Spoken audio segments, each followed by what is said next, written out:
Hello student, how are you? I am fine तो बोलो, कम से कम कमेंट में तो लिख दो आई am fine.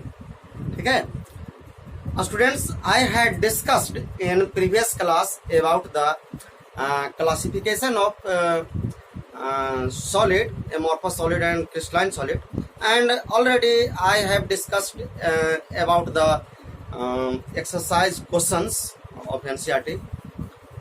Now student, today I am going to discuss about crystalline solid. Okay, crystalline solid is also of 4 types, because now on the basis of intermolecular force of attraction, crystalline solid is of 4 types. Okay, amorphous solid and crystalline solid, these were classified on the basis of physical nature of solid, but on the basis of the nature of bond, crystalline solid has been classified into 4 types. Okay, so now we are going to discuss and classify about crystalline solid. My dear student, on the basis of nature of bond, crystalline solid.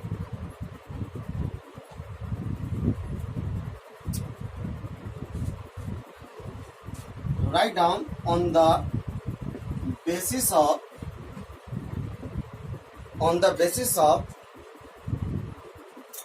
nature of bonding in solid,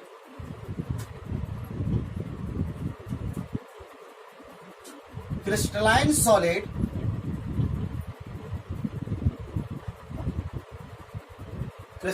solids have been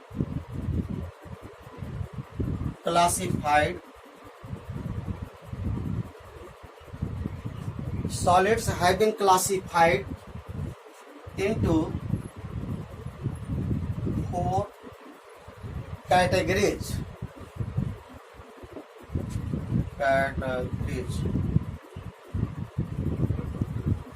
Four categories.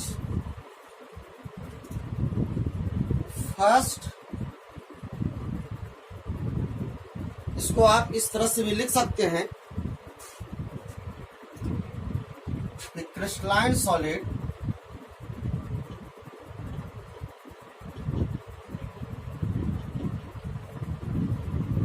is of 4 types.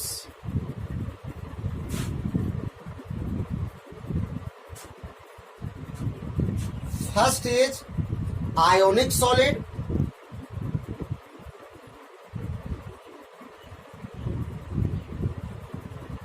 Second is covalent solid.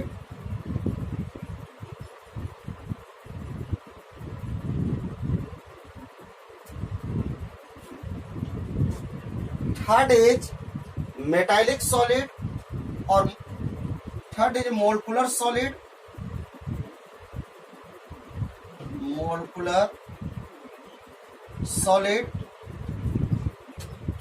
And last, fourth, this is the first, this is second, third, and in fourth, metallic solid.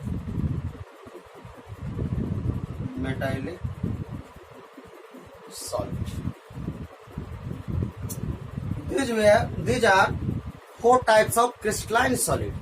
Okay, हम लोग जानते हैं chemical bonding पढ़ चुके हैं 11th class में, तो mainly ionic bond, covalent bond, metallic bond, इस तरह से मोलिकुलर बॉन्ड भी हम लोग पढ़ चुके हैं। अब उसी बॉन्ड के नेचर के आधार पर क्लासिफाई किया गया है 4 टाइप्स का। आयोनिक बॉन्ड भी होता है, इलेक्ट्रोवायलेंट बॉन्ड जिसको बोलते हैं, तो इसीलिए उसका नाम दे दिया गया है आयोनिक सॉलिड। कुछ आयोनिक सॉलिड होता है जिसमें आयोनिक बॉन्ड होगा, कोवैलेंट सॉलिड जिसमें कोवैलेंट बॉन्ड होगा, It is also called covalent solid is also called network solid. The famous name network or network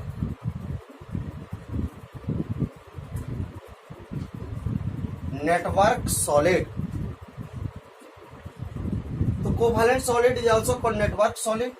molecular solid कई टाइप्स होता है, कुछ पोलर होता है, कुछ नॉन पोलर होता है, कुछ हाइड्रोजन बॉन्डिंग वाला मोलकुल्स होगा.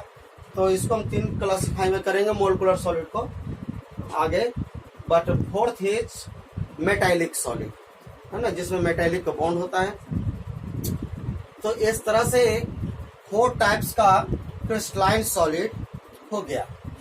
अब हम लोग इसको एक एक कर करके डिस्कस करेंगे. Okay.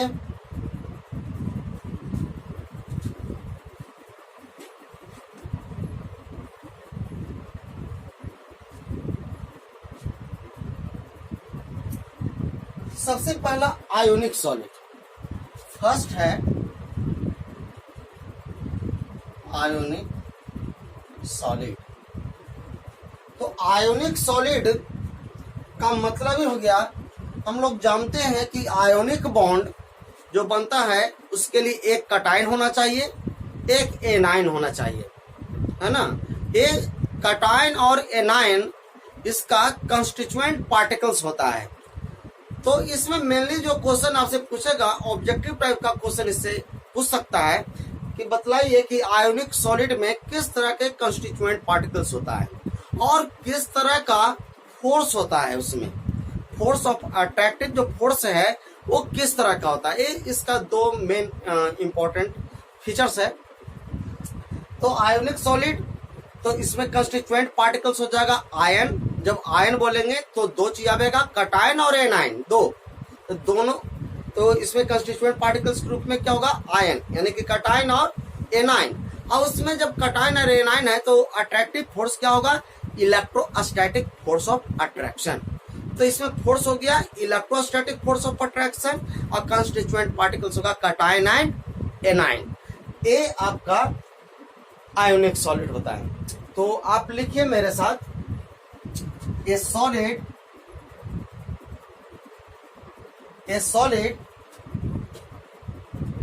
in which constituent particles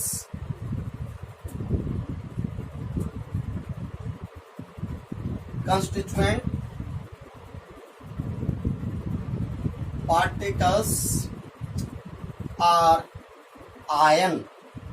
Constituent particles are ions. इसमें आयंस होता है कंस्टिट्यूएंट पार्टिकल्स के रूप में. मतलब क्या हो गया, cation and anions. Cations and anions. Ions का मतलब यहाँ पर कटायन भी होना चाहिए positive charge particles and anion negative charge particles. Okay. जब कटायंस और एनायंस है तो अट्रैक्टिव फोर्स के रूप में क्या होगा, electrostatic force of attraction. And these constituent particles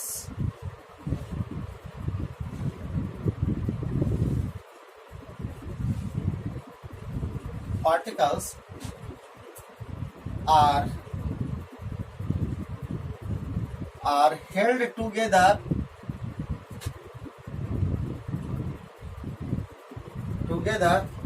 by very strong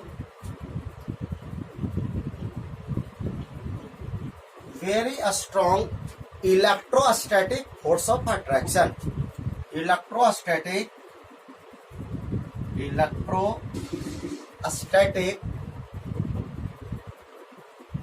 force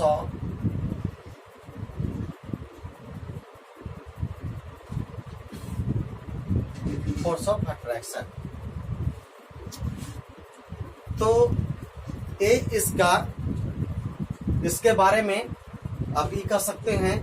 ठीक है, मेन पॉइंट आपका निकल रहा है कि इसमें कंस्टिट्यूएंट पार्टिकल कटायन और एनायन बना, और ये सब कौन सा फोर्स से रहता है आपस में, इलेक्ट्रोस्टैटिक फोर्स ऑफ अट्रैक्शन के द्वारा.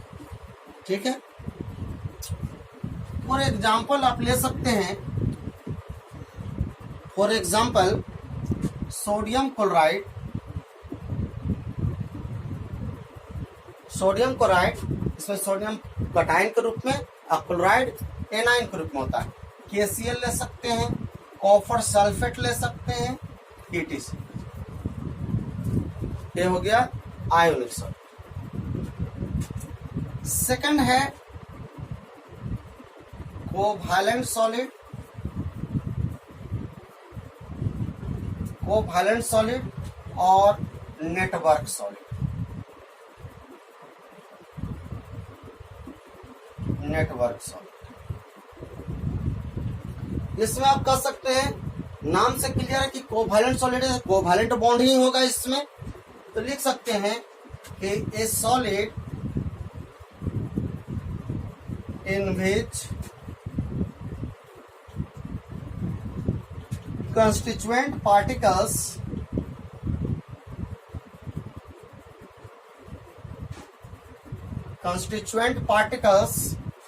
are atom। कंस्टिट्यूएंट पार्टिकल्स इसमें एटम, डायरेक्टली एटम इसमें रहता है कंस्टिट्यूएंट पार्टिकल्स के रूप में, atom, and these are held together by covalent bond. Covalent bond इस तरह से कोवैलेंट बॉन्ड हो गया। एग्जाम्पल इसमें ले सकते हैं आप,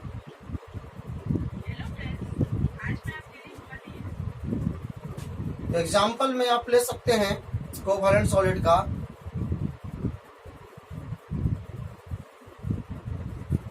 graphite, diamond, silicon carbide, silicon carbide ETC। तो ये आपका कोवैलेंट सॉलिड है। या अब डायमंड वगैरह देखे हैं, ग्रेफाइट वगैरह देखे हैं, तो एक नेटवर्क टाइप का बनाता है, हेक्सागोनल स्ट्रक्चर में ग्रेफाइट बनाता है इसका स्ट्रक्चर। तो एक तरह से कहिए कि ये जाल नुमा होता है, जाल टाइप का होता है, तो नेटवर्क सॉलिड इसको कहा जाता है। ठीक है, तो इसको आप नोट कीजिए।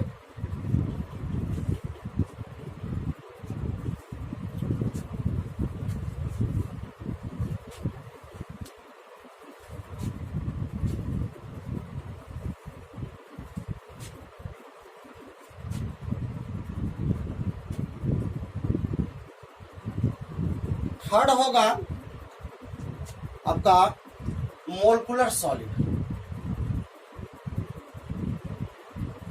Molecular solid,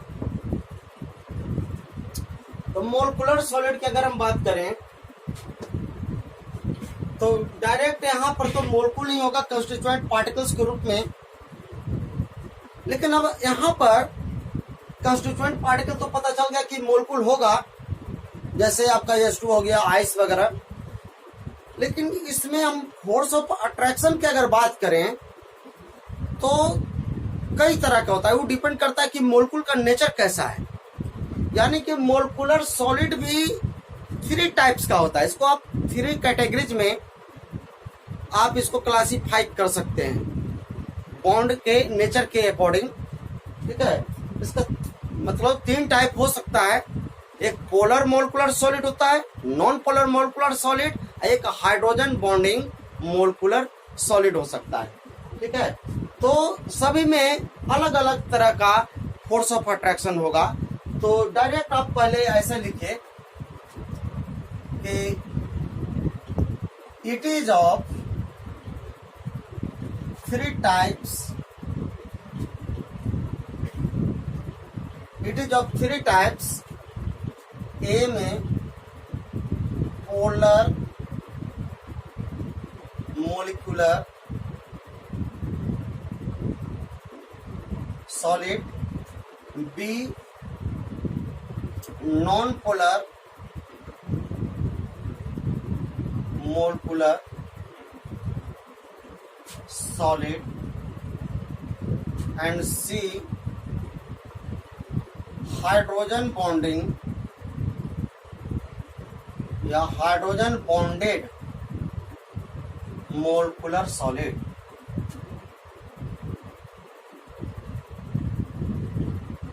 hydrogen bonded molecular solid, ये तीन प्रकार का मोलकुलर सॉलिड हो गया, polar molecular solid, non polar molecular solid और हाइड्रोजन बॉन्डेड मोलकुलर सॉलिड।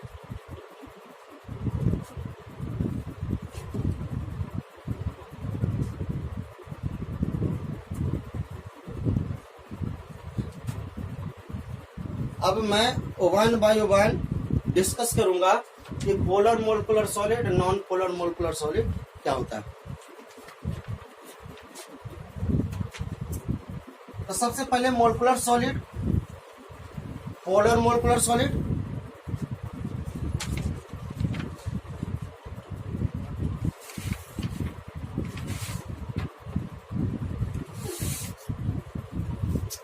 तो पोलर मोलकुलर सॉलिड में अब देखिए कि तो पोलर मोलकुलर सॉलिड, तो नाम से क्लियर है कि पोलर है, तो इसका मतलब है कि हल्का पॉजिटिव और हल्का नेगेटिव होगा, यानी कि इसमें जो फोर्स ऑफ अट्रैक्शन होता है डाइपोल डाइपोल इंटरैक्शन होता है, ठीक है ना, dipole dipole interaction polar molecular solid के बीच में होता है।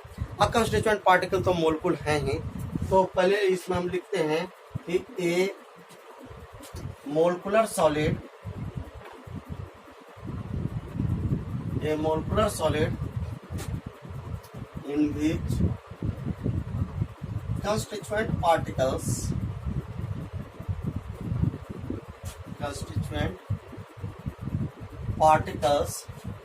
are molecule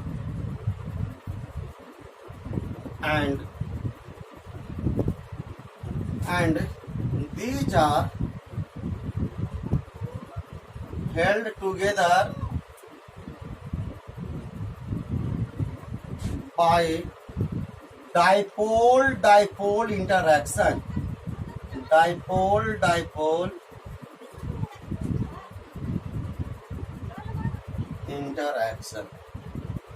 इसमें डाइपोल डाइपोल इंटरैक्शन होता है, ठीक है। जैसे आपका एग्जांपल आपको देखने को मिलेगा HCl हो गया, जो हल्का पॉजिटिव हल्का निगेटिव बनता है, पार्शियल पॉजिटिव पार्शियल नेगेटिव जिसको कह सकते हैं। HBr हो जाएगा, ठीक है ना, SO2 हो जाएगा, इस तरह का एग्जांपल देखने को मिलता है। तो एग्जांपल आप लिख सकते हैं, HCl लिख सकते हैं, HBr ले सकते हैं, SO2 ले सकते हैं, ETC। अब जरा मैं इस पर डिस्कस कर देता हूँ कि देखिए डाइपोल डाइपोल इंटरैक्शन क्या होता है। जैसे HCl है, तो HCl है तो इस पर पार्शियली पॉजिटिव बनता है, पार्शियली नेगेटिव बनता है, ठीक है ना, क्योंकि दोनों में EN का जो डिफरेंस होता है, EN value electronegativity value difference very less होता है, तो स्लाइटली पॉजिटिव स्लाइटली नेगेटिव बनता है। अब उसी तरह से एक और आपस में बहुत सारा मोलकुल होता है HCl का, जब क्रिस्टल बनता है तो बहुत सारा HCl होता है। फिर HCl अगर दूसरा मोलकुल लेते हैं तो EB प्लस E माइनस, तीसरा मोलकुल HCl का ले लेते हैं, इसमें तो बहुत सारा मोलकुल होता है क्रिस्टल में, तो माइनस माइनस। अब जरा देखिए यहाँ पर नेगेटिव यहाँ पर पॉजिटिव, ये एक क्या लग गया, अट्रैक्शन हो गया, यहाँ पर नेगेटिव पॉजिटिव अट्रैक्शन हो गया, इसी को हम लोग बोलते हैं डाइपोल डाइपोल इंटरैक्शन। तो आपको समझ में आ गया होगा कि इस तरह के बहुत सारा मोलकुल होता है। जब क्रिस्टल बनता है तो HCl का बहुत सारा मोलकुल होगा, SO2 का बहुत सारा मोलकुल होगा, HBr का बहुत सारा मोलकुल होगा, तभी तो एक बड़ा क्रिस्टल बनता है। ओके, तो ये आपका पोलर मोलकुलर सॉलिड होगा। तो अब बस आपको याद रखना है कि डाइपोल डाइपोल इंटरैक्शन होता है इस तरह। अगर बी है आपका non polar molecular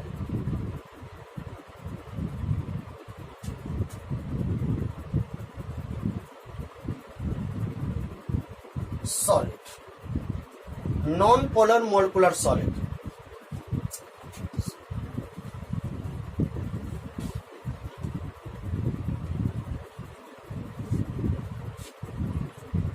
non polar molecular solid है, तो यहां से क्लियर हो गया कि नॉन पोलर हो गया, तो मोलिकुल तो रहेगा ही कंस्टिट्यूएंट पार्टिकल्स के रूप में, लेकिन क्या होगा कि इसमें लंडन फोर्स होता है। यानी कि लंडन फोर्स किसको कहते हैं? जिसमें डिस्पर्सन फोर्स होगा, डिस्पर्सन फोर्स या उसी को लंडन फोर्स बोलते हैं। तो इसका डेफिनेशन लिखेगा कि ये molecular solid in which constituent particles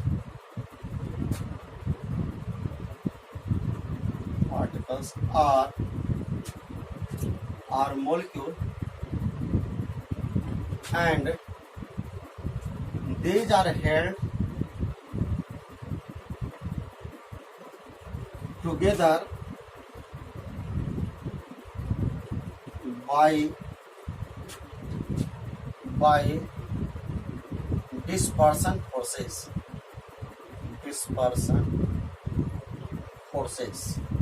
और इसी को बोलते हैं लंडन फोर्सेस।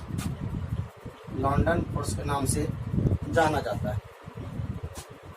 एग्जाम्पल के तौर पर अगर बात करें, तो एग्जाम्पल के तौर पर अगर मैं बात करूं तो इसमें हो जाएगा आपका जितना भी जैसे आपका H2 हो गया, N2 हो गया, नियोन हो गया, H2, N2, नियोन etc। क्योंकि ये सब H के बीच में है तो एकदम बिल्कुल सेम हो गया, यानी कि 100% कोवैलेंट बॉन्ड इसमें होता है। N2 तो N के बीच में इस तरह का बॉन्ड होता है, तो दोनों का EN डिफरेंस बिल्कुल 0 हो जाता है।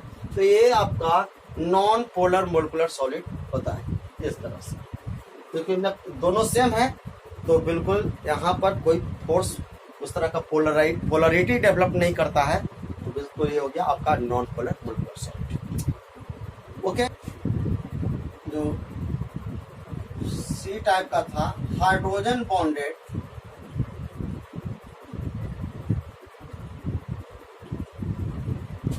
Molecular solid. तो हाइड्रोजन बॉन्डेड मोलिकुलर सॉलिड अगर बात करें तो नाम से क्लियर है हाइड्रोजन बॉन्ड। हाइड्रोजन बॉन्डेड मतलब हाइड्रोजन बॉन्डिंग। हाइड्रोजन बॉन्डिंग में हम लोग पढ़ चुके थे कि जो वैसा बॉन्ड होता है जो हाइड्रोजन और इलेक्ट्रोनिगेटिव एलिमेंट के बीच में बनता है। इलेक्ट्रोनिगेटिव एलिमेंट कौन कौन सा? सभी इलेक्ट्रोनिगेटिव नहीं बनाएगा, जो हाई EN वैल्यू जिसका होगा और स्मॉलर साइज होना चाहिए एलिमेंट्स का, उसके बीच में बनता है। जैसे आपका फोन आप याद रख सकते हैं, FON, एक फोन हो गया, इसका मतलब फ्लोरीन हो गया, ऑक्सीजन हो गया, नाइट्रोजन हो गया। बस यही 3 एलिमेंट आपका हाइड्रोजन बॉन्ड बनाता है हाइड्रोजन के साथ, ठीक है। तीसरा कोई इसके अलावा कोई इलेक्ट्रोनिगेटिव एलिमेंट नहीं है। तो हाइड्रोजन बॉन्ड का मेन डेफिनेशन क्या होता है कि bond which exist between hydrogen and electronegative element. तो इलेक्ट्रोनिगेटिव एलिमेंट में यही 3 एलिमेंट होगा, बिल्कुल क्लियर है। बस फोन याद रखना है कि हाइड्रोजन और फ्लोरीन के बीच में, हाइड्रोजन ऑक्सीजन के बीच में, हाइड्रोजन नाइट्रोजन के बीच में जो बॉन्ड बनेगा ये आपका हाइड्रोजन बॉन्ड। तो कुछ मोलिक्यूल इस तरह का होगा जो इसमें इलेक्ट्रोनिगेटिव आया होगा, तो उस तरह का जो सॉलिड बनेगा उसको हम लोग बोलते हैं हाइड्रोजन बॉन्डेड मोलिकुलर सॉलिड। चलिए इसको आप ऐसे लिख सकते हैं, ए solid in which, A molecular solid आप कह सकते हैं, ए molecular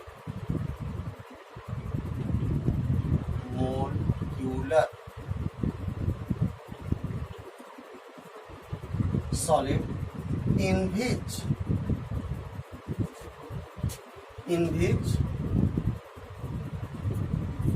hydrogen bond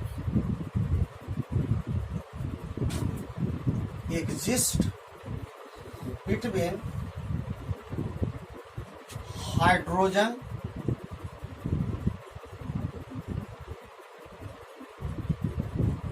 and electronegative element like chlorine, oxygen and nitrogen। ये तीन के बीच में हाइड्रोजन बॉन्ड बनेगा मोलकुल्स में, ठीक है। Hence such a molecule is called hydrogen bonded molecular solid। Hydrogen bonded molecular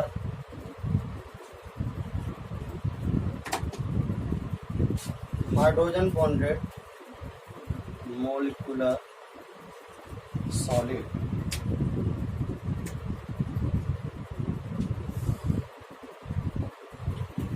for example आपका हो गया आइस, तो आइस H2O, इसमें हाइड्रोजन बॉन्ड होता है आइस में ना, सब 11th में डिस्कस किया हुआ है, एक बार पढ़ लीजिएगा। आइस आपका और एग्जांपल हम ले सकते हैं, जैसे आपका HF हो गया, हाइड्रोजन फ्लोराइड, हाइड्रोजन फ्लोराइड हो गया, इसमें भी हाइड्रोजन बॉन्ड हो गया।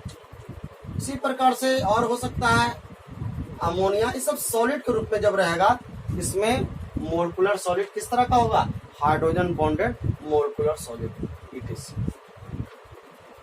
ये आपका एग्जांपल। माय डियर स्टूडेंट, मैं ओवरऑल जो आपका जो मोलकुलर सॉलिड हुआ, इसमें आपको याद रखना है केवल बाइंडिंग जो फोर्स है, यानी कि अट्रैक्टिव फोर्स किस तरह का होता है, बस उसको मेनली याद रखना है।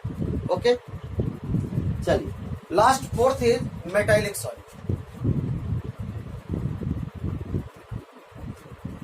मेटालिक सॉलिड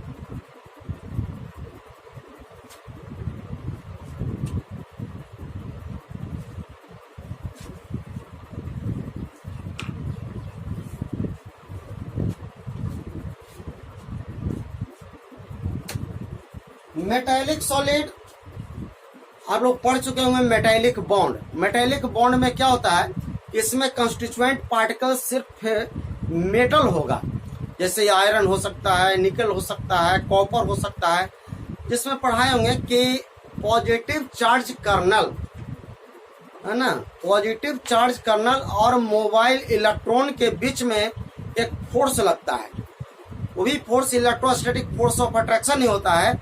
तो यहाँ पर जो फोर्स लगेगा, पॉजिटिव चार्ज कर्नल और मोबाइल इलेक्ट्रॉन, जो कि इलेक्ट्रॉन सी के नाम से जाना जाता है, ठीक है, उसके बीच में फोर्स लगता है, इलेक्ट्रोस्टैटिक फोर्स ऑफ अट्रैक्शन, जिसके कारण एक सॉलिड बन जाता है और उसको हम लोग बोलेंगे मेटालिक सॉलिड। तो इसका डेफिनेशन लिखेंगे कि a solid in which constituent particles are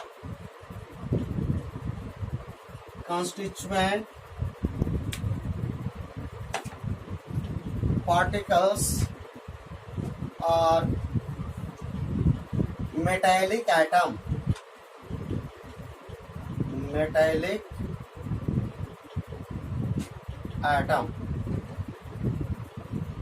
like copper, sorry metallic atom नहीं, यहाँ पर मेटालिक एटम जो होगा उसके जगह पर आप कह सकते हैं कि पॉजिटिव चार्ज कर्नल और positive charge kernel. Positive charge kernel बनता है कि कुछ मेटालिक जब आयन बनता है, जैसे कॉपर 2+ आयन, Fe3+ आयन, इस प्रकार से फेरस आयन, फेरिक आयन, ये सब कुछ ग्रुपिंग बन जाता है, तो कर्नल हो गया, उसको कहते हैं पॉजिटिव चार्ज कर्नल। तो positive charge kernel like Fe2+, copper 2+, it is कीजिए, एंड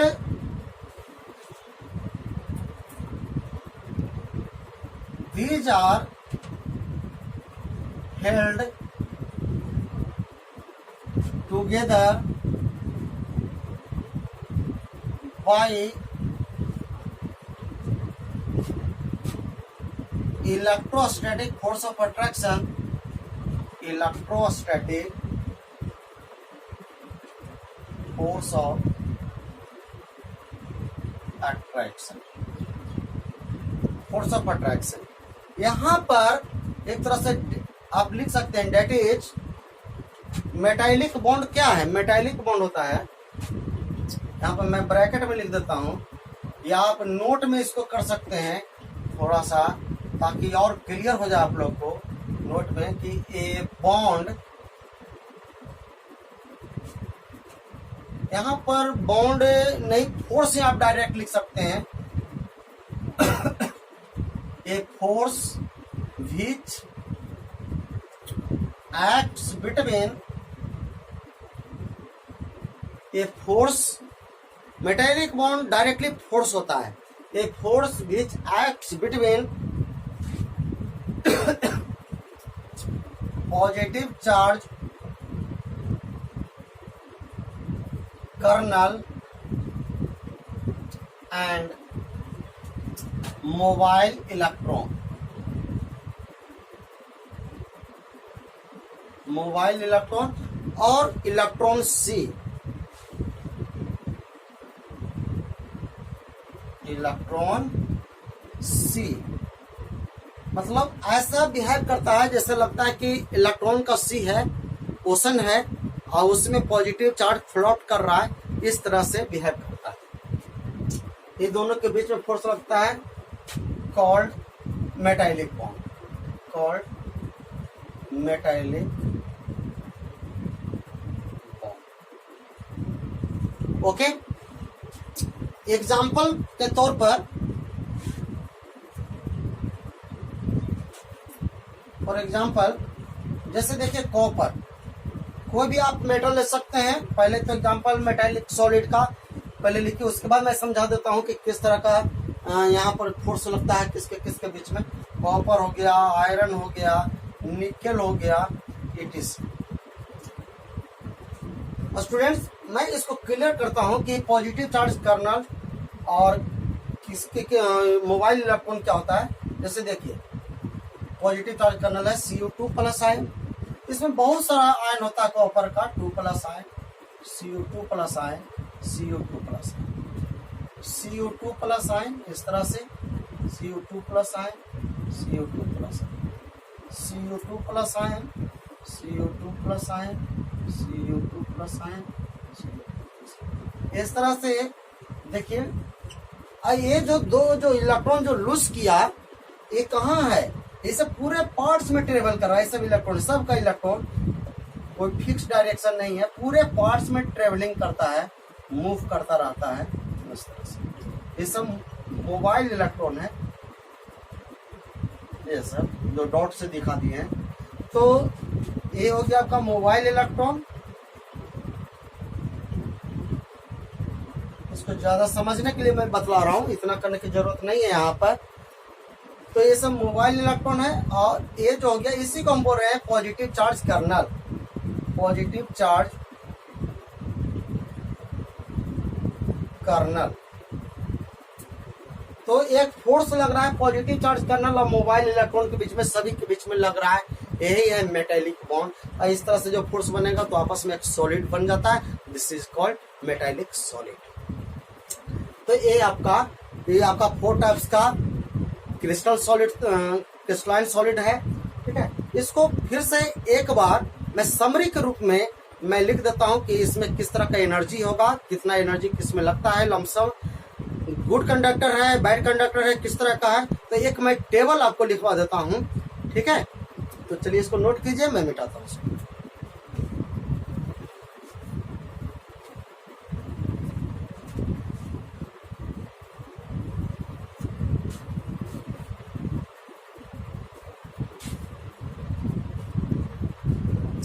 चलिए अब मैं टेबल तैयार कर रहा हूं इसका पूरे सॉलिड का, ठीक है। तो सबसे पहले आप लोग एक टेबल बनाइए इस तरह से।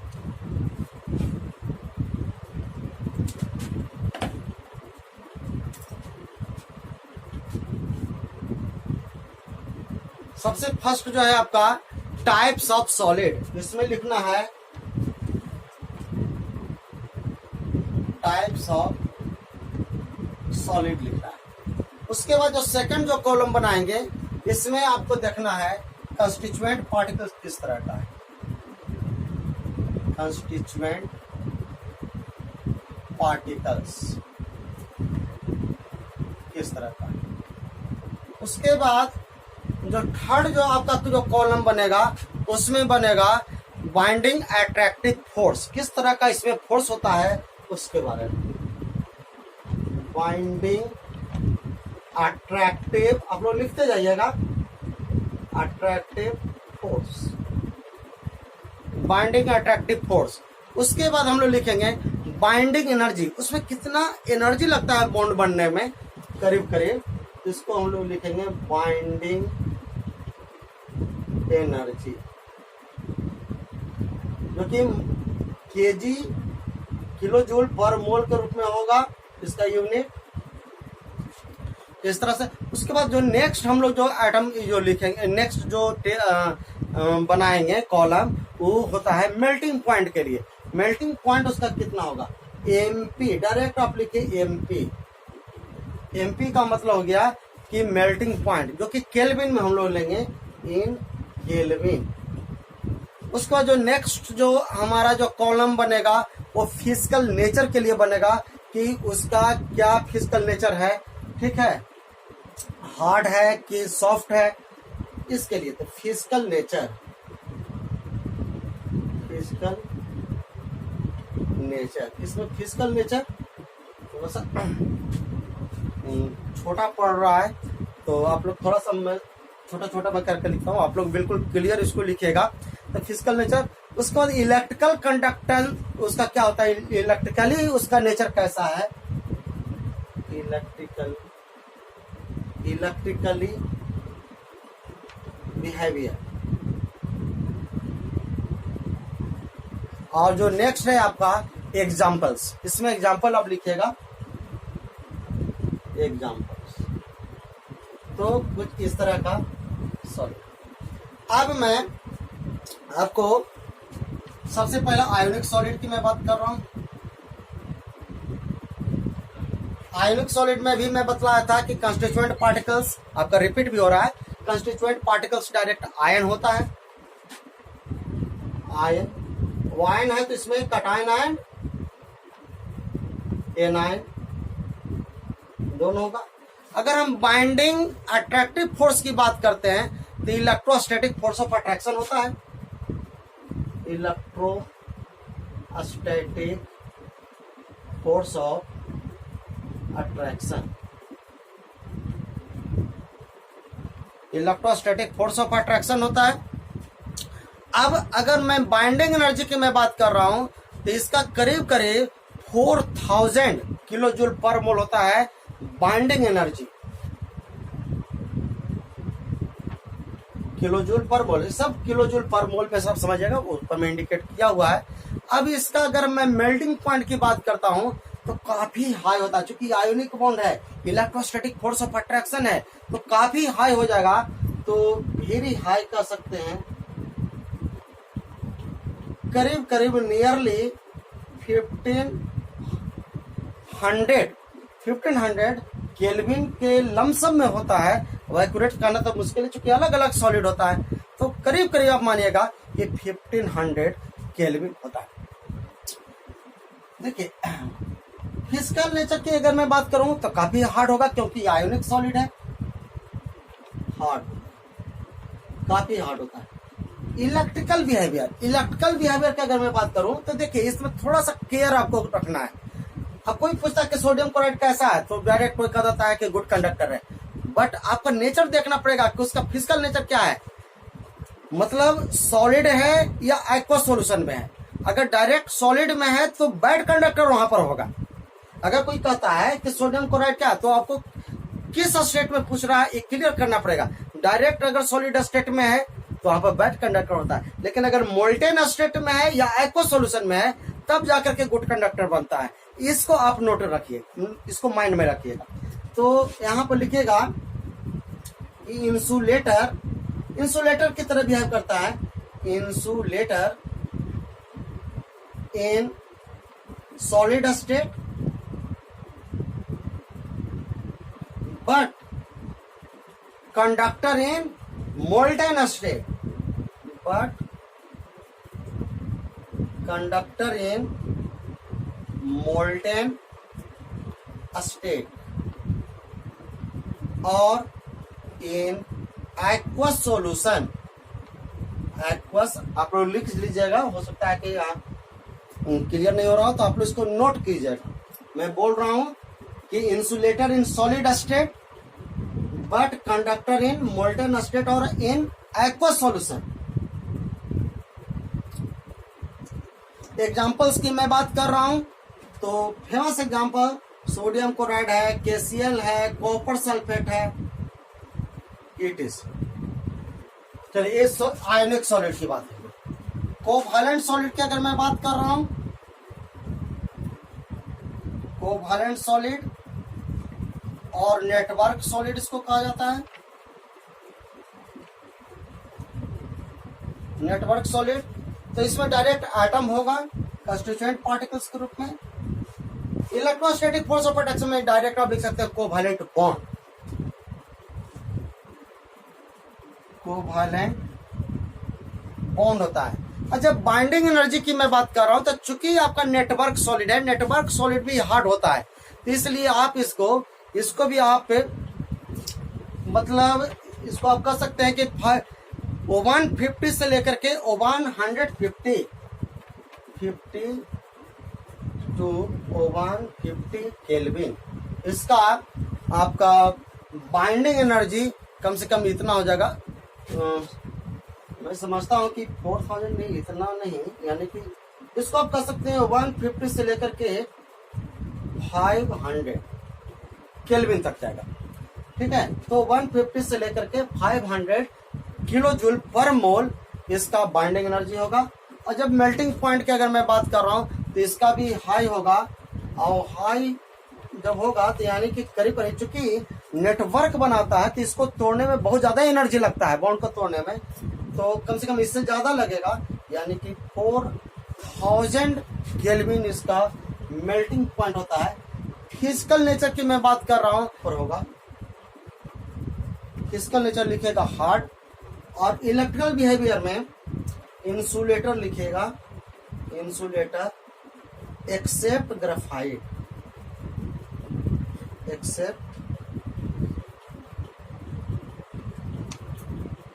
Accept graphite. अब इसमें कुछ एग्जांपल मैं दे रहा हूं, जैसे आपका सिलिका जिसको बोलते हैं, डायमंड आप लिख सकते हैं, डायमंड, ग्रेफाइट लिख सकते हैं, ग्रेफाइट लिख सकते हैं, सिलिकॉन कार्बाइड लिख सकते हैं। एग्जांपल तो पहले भी मैं लिखवा दिया हूं, सिलिकॉन कार्बाइड इट इज। अब 2 प्रकार के और हो गया,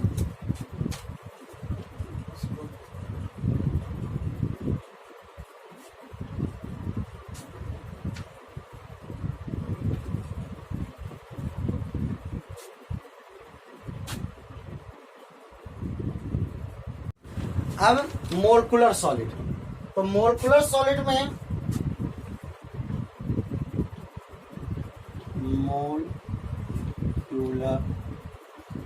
मोलकुलर सॉलिड, पोलर, इसमें पोलर मोलकुलर सॉलिड में polar molecule, dipole dipole interaction.